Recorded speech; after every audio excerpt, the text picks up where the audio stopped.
Hi friends, welcome back to my channel. কেমন আছো তোমরা? আশা করি সবাই খুব ভালো আছে, সুস্থ আছে, আর আমিও খুব ভালো আছি। সকাল সকাল তোমাদের সঙ্গে হাজির হয়ে গেছি আমি রিয়া। আর সকালের ব্রেকফাস্ট কি নিয়েছি বলো তো? এই দেখো, ডিম টোস্ট। এটা এখন খাবো আমি, টেস্টি টেস্টি ডিম টোস্ট। চলো খেয়ে দিয়ে তারপরে তোমাদের সঙ্গে আবার হাজির হচ্ছি।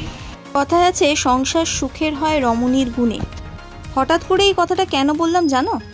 আজ যখন ঠিক করলাম সকালে ব্রেকফাস্টে ডিম টোস্ট বানাবো, দেখলাম পেঁয়াজ নেই।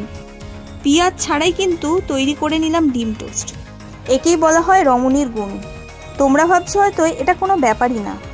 হ্যাঁ, হয়তো আপাত দৃষ্টিতে দেখতে গেলে এটা কোনো ব্যাপারই না, কিন্তু অনেক কিছুই ব্যাপার। আজকে যদি পেঁয়াজ ছাড়া ডিম টোস্ট না বানাতে জানতাম তাহলে কিন্তু ওইভাবেই পড়ে থাকতো। আমরা নারী, আমরা সব পারি।